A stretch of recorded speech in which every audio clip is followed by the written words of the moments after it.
আমি তখন সবেমাত্র ঘুম থেকে উঠেছি। ফোনটা তুললাম। ওপাশ থেকে বলল, আপনি কেশব? আমি বললাম, বলুন। বলল, দাদা আমি কলকাতা থেকে বলছি। আমি বললাম, বলুন। ওপাশ থেকে বলল, আপনার ফোন নাম্বারটা কারো কাছে পেয়েছি, আপনি কি ভূত ধরেন? আমি একটু হেসে বললাম, বলুন। বলল, দাদা আপনি একবার আমাদের বাড়িতে আসবেন?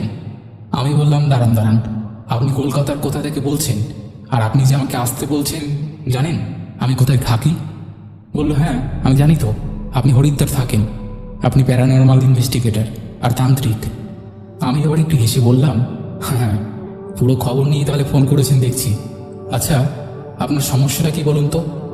এবার উনি একটু কেঁদে কেঁদে বললেন, আমাদের বাড়িতে কিসের উৎপাত চলছে আমি জানি না, তবে অনেক অনেক তান্ত্রিক দেখিয়েছি, কোনো উপশম হয়নি। আমরা কামাখ্যা তীর্থ থেকে তান্ত্রিক এনে কাজ করিয়েছি, কিছুদিন উপশম ছিল, তারপর আবার যেই কাছে।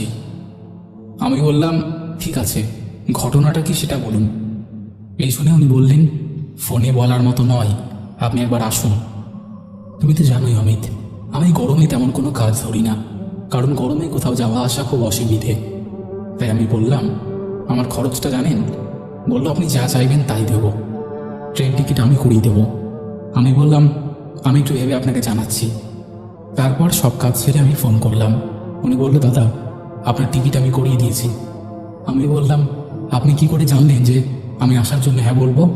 উনি বলল, সে আমাকে বলেছে। আমি বললাম, কে? উনি বললেন, আপনি আসুন, তারপর আপনাকে সব বলবো। আমি ভাবলাম বেশ রহস্যজনক ব্যাপার তো। উনি টিকিট করিয়েছিল 24 তারিখের, ব্যাস আর কি। আমি আর কিছু না বলে উঠে পড়লাম। 26 তারিখ সকালে নামলাম হাওড়াতে। নেমে ফোন করলাম। বলল, দাদা আমি স্টেশনে দাঁড়িয়ে আছি, আপনি বাইরে আসুন। আমি পুরো অবাক। আমি বললাম, আপনি তো সুপার ফাস্ট। এরপর বাস গাড়িতে বসে প্রায় 3 ঘন্টা জার্নি করে উঠলাম ওনার বাড়িতে। গাড়িতে যদিও কথা বলতে বলতে এসেছি। অমিত, সে কি বিশাল বাড়ি, কিন্তু বাড়িতে পা দিলেই সবার প্রথমে যে আওয়াজ পেলাম, তারপর বুঝতে পারলাম উনি কি করে আমার সব খবর জানতে পারছে। অমিত একটা না দুটো না, 9খানা প্রেত একই বাড়িতে। আমি কিছু বললাম না, উল্টে বললাম, দাদা আপনার বাড়িতে থাকা হবে না, কোনো হোটেল থাকলে বলুন, আমি ওখানে থাকব। উনি বললেন, কেন? আমি বললাম, আপনার বাড়িতে যে অবস্থা, সেই জায়গায় আমি জল পর্যন্ত গ্রহণ করব না, কারণ আপনার বাড়ির সব জিনিস প্রেত উচ্ছিষ্ট। বললো, তাহলে আমার বাগান বাড়ি আছে, সেখানে চলুন। আবার 20 মিনিটের জার্নি করে সে গেটের থেকে চলে এলেন বাগান বাড়ি। সেদিন দুপুরবেলা খেতে খেতে কথাবার্তা হলো। ঘটনাটা কিছুটা এরকম, ওরা জানুয়ারি মাসে বেড়াতে গিয়েছিল দার্জিলিং। বেরিয়ে বাড়ি ফেরার পথে তাদের সাথে ঘটতে থাকে কিছু ঘটনা। যেমন রাতের বেলা খাবার বানিয়ে রাখলে সকাল পর্যন্ত তা খারাপ হয়ে যায়, বাথরুমের জল একা একাই খুলে যায়, কাপড় ধুয়ে শুকোতে দিলে তা মাটি মাটি হয়ে যায়, স্ত্রীর পেটে ব্যথা, মাথা ব্যথা, পেট খারাপ, রাতে আচমকা লাইট চলে যাওয়া, আর অনেক কিছু। ওরা প্রথমে নর্মাল ব্যাপার ভেবে ছেড়ে দিলেও 7 থেকে 8 দিন পর ঘটনাটা আরও গুরুতর হতে শুরু করে। তার 7 বছরের ছেলে সিঁড়ি থেকে পড়ে গিয়ে আইসিইউতে ভর্তি হয়। তার স্ত্রী রান্না করতে গিয়ে প্রেশার কুকার ফেটে আহত হয়। তার বৃদ্ধ বাবা একদিন রাতে বাথরুমে গিয়ে পড়ে যায়। আরও অনেক কিছু। তারা সব ব্যাপার বুঝতে পেরে অনেক তান্ত্রিক ওঝা ডেকেছে, কিন্তু ওই কিছু দিনের আরাম, এরপর আবার যা তাই। আমি বললাম, আমার খোঁজ কোথায় পেলেন? উনি বললেন, তারাপীঠ থেকে একজনের কাছে শুনেছি। আমি বললাম, ঠিক আছে দেখছি, রাতে আপনার বাড়ি যাব। উনি বললেন, আপনি এখন আরাম করুন, আমি বিকেলে আসব। বলে উনি চলে গেলেন। আমি একটু বিশ্রাম নেওয়ার জন্য শুলাম। বিকেল 6টা নাগাদ উনি এলেন কাঁদতে কাঁদতে। বললেন, আবার ঘটনা হয়েছে। আমি একটু শান্ত করে বললাম, কি হয়েছে বলুন। বলল, বউ রান্না করতে গেছিল, গরম তেল ছিটকে মুখ পুরো পড়ে গেছে। আমি বললাম, তাড়াতাড়ি চলুন। ওনার বাড়ি গিয়ে বেশ ভয় পেয়ে গেলাম, কারণ 9টা প্রেত যেখানে সেখানে বসে শুয়ে আছে, আমাকে দেখছে। আমি পুরো প্রস্তুতি নিয়ে গেছি। সব দেখে শুনে রাতে আবার ফিরে এলাম বাগান বাড়ি। এসে পুরো রাত বিচার বিবেচনাতে লেগে গেল। পরের দিন ওনাকে পুরো লিস্ট দিলাম পুজোর জোগাড় করার। সেদিন রাতে পুজো হলো। পুজোর পর যেটা জানা গেল, ওনার নিজেরই ভাই কাজ করিয়েছে কামাখ্যা থেকে। ওনাকে শেষ করার জন্য করিয়েছে বলেই 9টা প্রেতকে একসঙ্গে রাখা সম্ভব। 3 মাস তো অনেক, এরা চাইলে কিছু ঘন্টাতেই সব কিছু শেষ করে দিতে পারে। কিন্তু ধীরে ধীরে শেষ করবে বলে এখনো পর্যন্ত কিছু করেনি।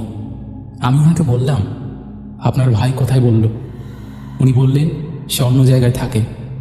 আমি বললাম, দার্জিলিং যাওয়ার আগে সে এসেছিল? বলল, একটু জায়গা নিয়ে ঝামেলা চলছে, সেই ব্যাপার নিয়ে এসেছিল। আর মুশকিল এটা ছিল যে এপ্রিল মাসের অমাবস্যা ছিল। এবার ব্যাপারটা বুঝলাম, সেটা ছিল এপ্রিল মাসের অমাবস্যা। এমনিতেই লেট হয়ে গেছে, আর এতদিন থাকা সম্ভব না। তাই আমি পুজোর জোগাড় করলাম। অমিত, সে রাতে পুজোতে বসলাম। আগেই পুরো বাড়ি ফাঁকা করতে বলে দিই। পুজোর মধ্যভাগে 9টা প্রেত উপস্থিত হয়ে আমাকে বলছে, কত এলো কত গেল, আমাদের সরাতে পারবি না, যা চলে যা, নইলে মেরে দেব। আমি কোনো কথা না বলে আমার কাজ করতে থাকি। সে উৎপাত কাকে বলে না দেখলে বিশ্বাস নয়। পুরো রাত পুজো চলার পর 9 জন সামনে আসে। কোনো রূপ নেই, শুধু ধোয়ার মূর্তি, মাংস পচা গন্ধ। তাদের যথাযথ স্থানে পাঠিয়ে বাড়িঘর শুদ্ধিকরণ করতে করতে প্রায় সকাল 8টা বেজে যায়। সব কাজ শেষ করে লোকটা খবর নিয়ে এলো তার দাদা মারা গেছে হার্ট অ্যাটাকে।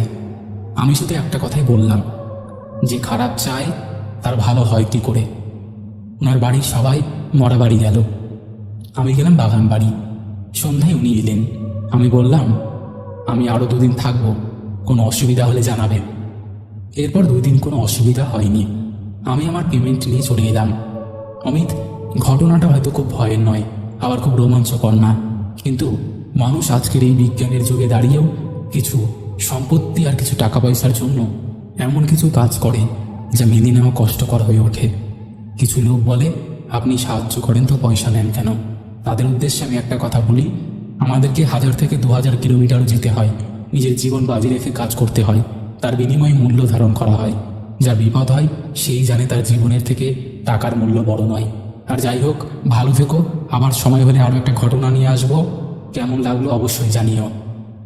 বন্ধুরা, এই ছিল কেশববাবুর পাঠানো একটা দুর্দান্ত ঘটনা। আশা করছি তোমাদের ভালো লেগেছে। কেশববাবু এর আগেও প্রচুর ঘটনা পাঠিয়েছে, যেগুলো তোমরা শুনিয়েছো হয়তো, তাই না? সেই ঘটনাগুলোও আশা করছি তোমাদের দারুণ লেগেছে। কেমন লেগেছে তোমরা অবশ্যই সেটা কমেন্ট করে জানিয়ে দিও। তোমাদের মধ্যে এখনও যারা এই পরিবারে যুক্ত হওনি তারা যুক্ত হয়ে যেও। যারা ভাবছো এরকম ঘটনা শেয়ার করবে তারা আর একদম দেরি না করে শেয়ার করে দিও। চলো, আর কথা বাড়াচ্ছি না, এবার আমরা শুরু করে দিচ্ছি পরের ঘটনা। হাই অমিতদা, আশা করি তুমিও আমাদের ভৌতিক কথা পরিবারের সকল শ্রোতারা ভালো আছো। দাদা, আমার আগের ঘটনা অর্থাৎ হাবড়া যাওয়ার সেই 3 মাথার মোড় ঘটনাটি আমার এক বন্ধু দাদুকে শোনাই। তারপর সেই ঘটনাটা শুনে দাদুর বাবার জীবনে ঘটে যাওয়া একটা ঘটনা উনি আমার বন্ধুদেরকে বলে। আমার বন্ধু তারপর সেটি আমাকে বলে, আর আমি সেটা এখন তোমাকে পাঠালাম। অমিতদা, আমি মৈনাক, নিউ ব্যারাকপুর থেকে বলছি। আমার বন্ধু প্রীতম চক্রবর্তী আমাকে তার দাদুর বাবার সঙ্গে ঘটে যাওয়া এই ঘটনাটা শেয়ার করেছে, আর আমি তোমাকে শেয়ার করলাম। আর আমি ঘটনাটা প্রীতমের হয়ে লিখছি, মানে ওর ভাষাতে বলছি। অমিতদা, আমার এই ঘটনাটা আমার দাদুর। বর্তমানে উনি একজন রিটায়ার্ড পুলিশ, রতিরঞ্জন চক্রবর্তী। দাদু মৈনাকের আগের ঘটনাটা শুনে প্রভাবিত হয়ে তার বাবা অর্থাৎ আমার বড় বাবার সাথে ঘটে যাওয়া এই ঘটনাটা শেয়ার করেছিল। তো আর সময় নষ্ট না করে আমি আমার বড় বাবার মুখে ঘটনাটা তোমাকে বলছি। আমার নাম খগেন চক্রবর্তী। আমার একটা খুব বাজে নেশা ছিল মাছ ধরা, ও এই বাজে নেশায় আমার সঙ্গে ছিল নিবারণদা, এবং আমাদের তখন বয়স ছিল 25-26। জওয়ান ছেলে, ভূত প্রেতে একদমই বিশ্বাস করতাম না। তখন সময়কাল ছিল পৌষ মাস। ঘটনাটা ঘটেছিল কচুখালি, সুন্দরবনের দিকে।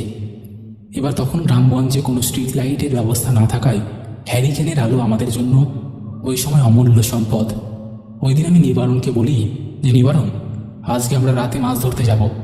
নিবারণ বলল যে ঠিক আছে, তাহলে আমি তোকে রাতে রাখতে আসবো। কথা মতো ঠিক মাঝরাতে নিবারণ আমাকে এসে ডাকছে, খগেন, আরে খগেন, কই রে, আয়, যাবি না? আমি তাড়াতাড়ি বাড়ি থেকে মাছ ধরার জাল নিয়ে বেরিয়ে পড়লাম। এবার আমরা খাল ধার দিয়ে হাঁটছি। হঠাৎ আমি লক্ষ্য করলাম নিবারণ আমার সামনে হাঁটছে। হ্যারিকেনের আলোর সংস্পর্শে আসতে চাইছে না, এবং এটাও লক্ষ্য করি যে নিবারণের হাতে মাছ ধরার জালটাও নেই। এত দূরও ঠিক ছিল, কিন্তু যেই নিবারণ বাইরে বেরোলে বিড়ি চেয়ে চেয়ে মাথা নষ্ট করে দেয়, সে এতক্ষণ হওয়ার পরেও কোনো বিড়ি চাইছে না, এবং আমি যাই প্রশ্ন করি না কেন কোনো প্রশ্নের উত্তর দিচ্ছে না। এবার আমার খটকা লাগে, যেটা আমার সে বন্ধু নিবারণ মনে হচ্ছে না। এবার আমি দেখতে পেলাম খালের ধারের পাশে অমূল্যদার বাড়ি। আমি অমূল্যদার বাড়ির সামনে গিয়ে ওনাকে ডাকতে থাকলাম, অমূল্যদা, ও অমূল্যদা, দরজাটা খোলো। অমূল্যদা বাইরে এসে বলে, কিরে খগেন, এই শীতের রাতে তুই এরকম ঘামছিস? তখন আমি সব ঘটনা অমূল্যদাকে বললাম। উনি শুনতেই আমাকে বিশ্রী গাল দিয়ে বলে, আগে আমার ঘরে ঢোক, ওটা নিবারণ নয়। তোর হাতে ওই হ্যারিকেন আর মাছের জালটা আছে জন্যই ওই পিশাচ তোকে কিছু করতে পারেনি এখনো। যা ঘরে যা। আমার তখন জ্ঞান হারায় হারায় এমন অবস্থা। অমূল্যদা আমাকে জল দিয়ে বলে, এই নে মাদুর আর মশারি, আজ রাতটুকু আমার ঘরে ঘুমিয়ে পড়। কাল সকালের আলো না ফুটলে এক পাও বাইরে বেরোবি না, রাতে কেউ ডাকলে দরজা খুলবি না কিন্তু। আমিও অমূল্যদার কোনো কথা অমান্য করিনি, যথারীতি ঘুমিয়ে পড়ি। পরের দিন সকালে উঠি, আমি নিবারণের বাড়ি যাই এবং আসল ভয় আমার তখন লাগে যখন নিবারণ বলে যে, ভাই কিছু মনে করিস না, কালকে আমি যেতে পারিনি। এই কথা শুনে আমি নিবারণকে কাঁপা কাঁপা গলায় আগের দিন রাতের সমস্ত ঘটনা বলি। নিবারণ বলে, ভাই ভগবানের অশেষ কৃপায় আজ তুই বেঁচে আছিস।